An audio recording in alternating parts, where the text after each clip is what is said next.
balima ani kuma ko imam faruku kun wulila procureur Adama Coulibaly kun y'a wuli ko parce que kako ko chrétien ye kafiri ye ko bolisonaw ye kafiri ye ku y'a wuli anye Aidara ko ka yafadeli kɛ walasa kana ta kaso la an karamɔgɔ Aidara Faruku ma galon tigɛ koyi et puis hali ni Faruku ye kuma mun fɔ aw kun bɛ se k'o dilan dugu la aw kun bɛ se k'o intervention kɛ sutura la ok Faruku kana ɲɔgɔn wɛrɛ fɔ bilen ok n t'a ɲɔgɔn wɛrɛ fɔ bilen o y'o bannen a ma galon tigɛ a ye kuma mun fɔ a bɛ kuranɛ kɔnɔ n'i tɛ silamɛ ye et puis kafiri ye arabukan de ye kafiri kɔrɔ maa min tɛ se di maa min tɛ sujuru bi ala ye kafiri kɔrɔw de e Aidara b'o dɔn ne b'o dɔn pourquoi e bɛ taga Faruku la maloya tan ko ka bɔ ka yafa di an t'a dɔn ni nin y'i ka ko dilannen na an t'a dɔn pour que dɔrɔn k'a yira k'i ka pouvoir yira k'a yira e de bɛ se ka chrétienw défend i ye nin mun kɛ tan i ma baara ɲuman kɛ i ma silamɛya baara kɛ Aidara ne bɛ ka commencer ka sɛgɛn i ka silamɛya la je vais être très honnête avec toi i juguya tɛ ne kɔnɔ n ye k'ale kuranɛ la i juguya tɛ ne kɔnɔ mais ne bɛ ka ala ta de f'i ɲɛna a bɔra fɛngɛ Faruku bila k'a ka yafa deli a ma ɲa bi a ma ɲa sini a y'a debu di dutigi e Aidara yɛrɛ bɛ fili e denw bɛ fili i t'o k'o la o aw tɛ wele e bɛ kuma mun fɔ bilahi Faruku tɛ se k'o fɔ ni Faruku y'a fɔ a bɛ taa kaso la faamaw b'o dɔn e b'o dɔn e ye kuma minnu fɔ maliyɛn si tɛ se k'a fɔ donc an ka sabali an ka ɲɔgɔn to sutura la i ye mun kɛ Faruku la bi e Aidara yɛrɛ bɛ bɔ e bɛ fara Faruku kan an bɛ yafa deli procureur y'a yafa ma o kun de i bɛ fɛ ka taa dossier mun di ka taga wahabiyaw curu o de plan tracé tɔ daminɛni ye nin donc i b'i yɛrɛ kɛ pompier pyromane ye parce que e de bɔra e Aidara de bɔra fɔlɔ k'a fɔ ko Faruku ko i ma Faruku tɔgɔ fɔ ko procureur ka mɔgɔw minɛ minnu bɛ manamanakan fɔ la o ka sɔrɔ Faruku bɛ ka kuma minnu fɔ i teri kemitilaka ninnu caman bɛ ka commencer k'o plaindre kɛ o wagatinin kelen e ko ka minɛli kɛ Faruku y'a ka kuma fɔ a bɛ tile caman bɔ a ma minɛ mais de bɛ e Aidara ko procureur ke ordre ko procureur ka mɔgɔ minɛ a taara Faruku minɛ sisan e de nana sa k'i yɛrɛ kɛ k'e de ye Faruku bɔ bolo la Faruku tɛ lafiya bolo dɛ Aidara bɛ fo ka taa diɲɛ dugukolo minɛ a bɛ nin kuma fana kɛ Aidara i bɛ ka baara min kɛ i si kɔrɔbayara ne bɛ ka kuma i fɛ dans le plus grand respect silamɛ baara tɛ nin ye adamaden n'i bɛ kɔrɔ juguya ni ko dɔ ka don i kɔnɔ mɔgɔ de kan k'i corriger na ni mɔgɔ ma fini o tɛ ala dɔ o t'a kira dɔ bɔ ne bɛ ka mun f'i ɲɛna n ye n kale kuranɛ la juguya kan tɛ ne ye silamɛden de n ye n kale n ka tunga la n ye n kale kuranɛ la i juguya tɛ ne kɔnɔ n tɛ k'i kɛlɛ fana k'i di mɔgɔ ma i ka tiɲɛ ne b'a fɔ hali ni faamaw dilan ka ne bila ko bɔ wari di ne ma ne k'i nɛ ne ma sɔn e wari di mɔgɔ wɛrɛ ma o y'a kɛ o mais ne mun f'i ɲɛna Aidara i bɛ ka silamɛya la gosi de k'a di taabolo wɛrɛw ma e ye silamɛ de koyi i tɛ chrétien ye i tɛ bolisɔnna ye ni cɛsiri kun ye nin ko la parce que depuis nana depuis c'est à dire ne ma ni fa e bɛ se ka taa Faruku la bɔ cogo di ko ka yafa deli a bɛ se k'o bila o ka bɔ cogo jumɛn a ye mun fɔ a ye tiɲɛ de fɔ mais c'est la vérité Faruku ma galon tigɛ o Faruku ye tiɲɛ de fɔ Aidara i ye tiɲɛni baaraba de kɛ nin tɛ baara ɲuman ye dɛ parce que i bɛna commencer ka nin kɛ Mali karamɔgɔba caman na sa i b'olu di faamaw ma karamɔgɔ bɛɛ k'i kɔlɔsi Aidara la parce que a bɛ n'i y'a ka système kura de sa a bɛ karamɔgɔw cɔrɔn k'u di faamaw ma ni faamaw y'o minɛ ale bɛ sɔrɔ ka taga intervention kɛ ka bɛɛ la gosi ka bɛɛ la dɔgɔya ale kelen ka to sanfɛ ale de mɔgɔba ye n'i minɛna ale de ka sɔrɔ ale de bɛ ka a dɔn faamaw da k'u ka taa mɔgɔw minɛ Aidara i ka plan dɔnni don maliyɛn bɛɛ k'i kɔlɔsi et puis silamɛ si kana sɔn Aidara bɛ ka taa papier kura min dilan silamɛ si kana tugu Aidara ko papier dilan na a bɛ fɛ ka taa wahabiyaw de turu Aidara ne ɲɛ b'i bolo ja la quoi juguya b'i kɔnɔ trop tu n'arrives pas à pardonner c'est pas bon c'est-à-dire i bɛ mun fɔ ani bɛ mun kɛ o tɛ kelen ye quoi maa ti fili Mali kɔnɔ kɛ e ni denw bɔ e denw ye filiko dama jumɛn kɛ olu welela kaso la u welela fanga bolo kan kuma jumɛn ma mun fɔ sabali Aidara vraiment adamaden n'i bɛ ka kɔrɔba ni si bɛ ka kɔrɔba ko dɔ bɛ i ka dabila quoi an bɛ nana détail di Faruku ma galon tigɛ dɛ Faruku ye mun fɔ a bɛ kuranɛ kɔnɔ c'est la pure vérité u binna kan de parce que silamɛ yɛrɛ dama n'i y'a ye bi non Aidara nin de bɛ silamɛya Aidara e ka nin kɛwale de b'a to ni mɔgɔ bɛ tigɛ silamɛya la quoi bilahi talahi Aidara n'i y'a mɔgɔ bɛ ka tigɛ silamɛya bi e ka taabolo ye e de nana futinɛ bɛ silamɛya kɔnɔ e de nana bɛɛ wuli an kun tɛ Aidara dɔn ka ca san 40 bilahi maliyɛnw kun bɛ silamɛya kɛ mais an bɛna don Faruku ye kuma min fɔ n bɛna détail di maliyɛnden bɛɛ lajɛlen k'a faamuya Imam Faruku ko procureur Adama Coulibaly kun y'a wele k'a ɲininka ko a ye wajulu dɔ kɛ k'a ko chrétienw ye kafiri ye ko bolisɔnnaw ye kafiri ye a ye fɛn caman fɔ k'olu ye kafiri ye u y'a wele bi k'a interpeller k'a sɛgɛsɛgɛ k'a ɲininka mɔgɔ caman dimina Imam Faruku bɛ ka chrétienw neni a bɛ ka bolisɔnnaw neni non a kan ka taa kaso de la fendo malia ka jugunde imam faraku tarabi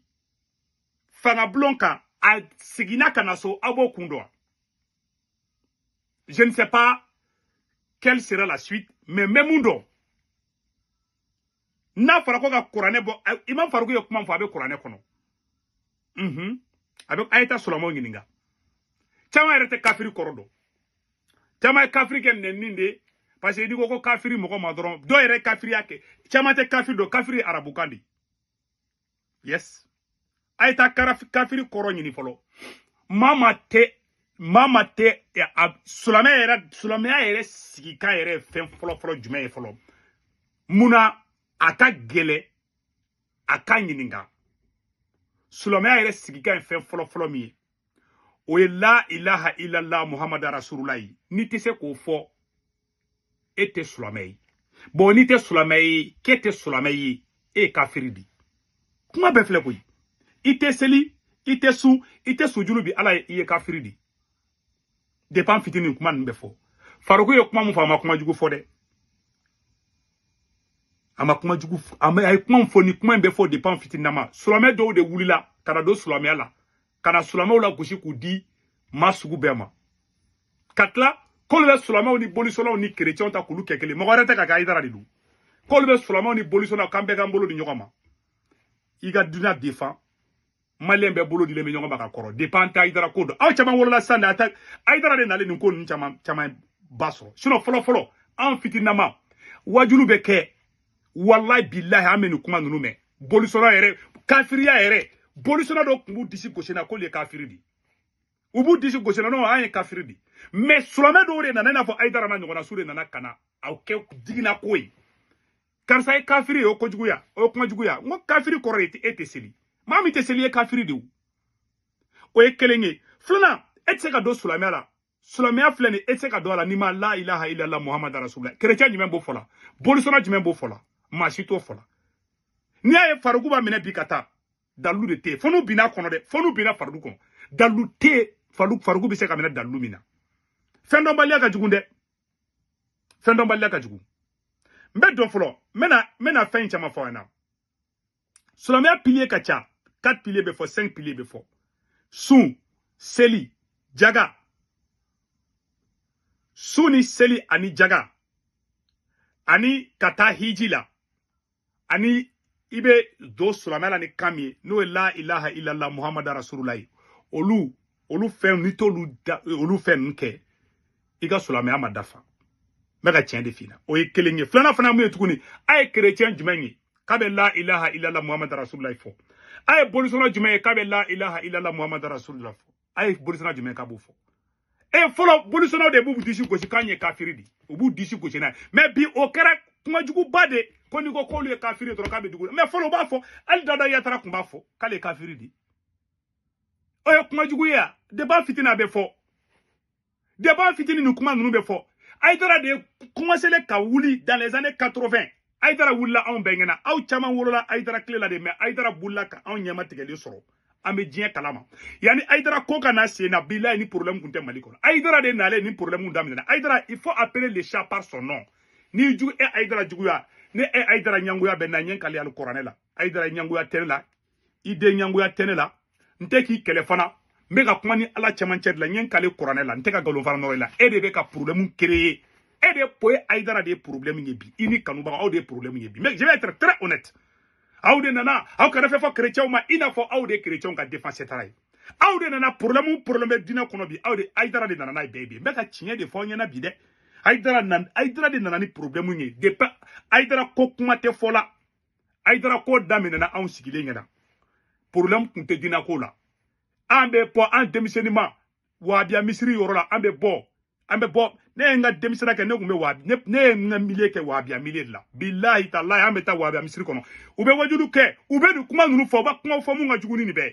bolisona ube kare kono ube bo bolisona were ban fo almami salam alaykum almami rako salam alaykum o ga sura almami ko be da u ka wajulu la mi koro la be global kita kare kono na bela ma j'ai grandi ya kita haidara de nale ayo be ke ko juguye kata teria keni kafiru ye kata kira feni yahudiya ye kambe kele ambete kele ngede Allah haram bete kele nge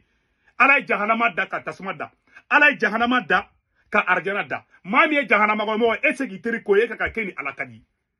cɛ surugu sogo sabankɛ kelen bɛ taa k'i da o tɛ tilelenya ye i ye silamɛ sɔn i tɛ silamɛ n'i ye silamɛ i bɛ silamɛya de défend mais silamɛ dɔ mana bɔ ka kuma dɔ fɔ e b'a ko non kana bi chrétien kɔnɔ ala kira y'a kɛ tan kana n ka kuma foyi déformer hali sunko la i tun bɛ ka kuma dɔw fɔ o kuma kun jɛngɛlen don je vais être très honnête et puis n b'a fɔ silamɛw ɲɛna Haidara bɛ ka papier ma bɛ k'a bɛ taa di tribunal mɔgɔ ma a kana sɔn dɛ aw kana sɔn minnu bɛ ka bɔ ka kule bi parce que kamitiya bɛ ka fanga sɔrɔ Mali kɔnɔ bi an ka ɲɔgɔn nɛgɛn b'a la kamitiya bɛ ka fanga sɔrɔ Mali kɔnɔ bi minnu bɛ fanga la u tɛ ala dɔn u t'a kira dɔn u tɛ silamɛya fɛ ni y'u ka plan de bon u tɛ parce que u b'a dɔn n'u ye Faruku minɛ nin ko ninnu na silamɛ caman bɛna tigɛ u la et puis bɛɛ b'a parce que Haidara n'i ye silamɛya da Haidara ma dɔrɔn silamɛya ko bannen Mali kɔnɔ depuis Haidara ye o conseil sɔrɔ silamɛya tɔ kuranɛw bɛ jeni fɛn bɛɛ bɛ kɛ ni mɔgɔ ninnu yɛrɛ ka so jɔ ka d'u ma bɛɛ kɛra Haidara de ka to o conseil la a bɛɛ m'a fɔ n k'ale de y'a fɔ k'u k'a kɛ dɛ m'o fɔ dɛ mais sira min b'a bolo silamɛ yɛrɛ man ka nin sira ta silamɛ ka na ani chrétien bɛ taa sun tigɛ yan fɛ wajulu bɛɛ u ye nin kɛ n na a y'a Haidara ka wajulu bɛɛ lajɛ u ye ɲangoya u ye mɔgɔ sara ka fɛn lajɛ u ye juguya kɛ n na n ba ka fisa n'i ye nin kuma ninnu dɔrɔn de b'a da n juguya b'u kɔnɔ u tɛ n fɛ a ka wajulu bɛɛ filɛ n'a Haidara wajulu kɛ heure kelen a bɛ mun kɛ ala ko kan bilahi a tɛ tɛmɛ 20 minutes kan a bɛɛ mɔgɔ ko di u ye nin kɛ n na ou bien bɛ n contre la ou bien a bɛ ka silamɛ ɲɔgɔn dɔ gosi k'o di kafiriw ma c'est clair a tɛ silamɛ ko la dɛ Haidara ne bɛ k'a fɔ i ka tilen di i ye silamɛ ye Mali silamɛya don ngalama la e de tilela a kɛla depuis Haidara an tɛ dɔn silamɛya tun bɛ Mali kɔnɔ silamɛya bɛ Mali kɔnɔ san joli Ayita Makan mɔgɔ bɛ taa hiji yɔrɔ min na mun yɔrɔ jumɛn kun don bolisɔn yɔrɔ de kun tɛ n k'u ye boli de bɔ yen munna kira nalen o y'a somɔgɔ caman kun bɛ kafiri la u caman latubi munna a bɛ fɔ ko karisa yɛrɛ tubira o mɔgɔ min tubira o tigi kun tɛ silamɛ kɛ n'i tɛ silamɛ dɔrɔn i ye kafiri di ça c'est clair comme l'eau de roche o kafiriya fɔli o tɛ kojugu caman ye kafiri kɛ hali ni gɔngɔli sigi mɔgɔ dɔ b'a fɔ ko k'e ye kafiri di parce que u ye sansi wɛrɛ ta ka di kafiriya la u ye kafiriya kɛ ɲɛngoya ye hali mɔgɔ dɔ bɛ a ɲɛngo b'a fɔ k'o ye kafiri di parce que génération bɛ ka changer mais ne b'a fɔ maliyɛn bɛɛ ɲɛna Faruku ma kuma jugu foyi fɔ Faruku ye ala ta de fɔ silamɛw ko ko ala ye kelen de voilà silamɛw ko ko ala ye kelen de lam yakul lezina silamɛ ko ko ala ye kelen de ala ye kelen de bolisɔnnaw olu jigi bɛ boli de kan chrétiens olu ko ko Jésus olu ko ko ala den de ye Jésus Christ si je ne me trompe pas hali chrétien hali américain ne bɛ chrétien dugu de la hali ni chrétien talonna fɛn na ni silamɛ filɛ nin ni silamɛ ni koba kɛra dɔrɔn silamɛ bi dɔn ko la ilaha illallah muhammadu rasulullah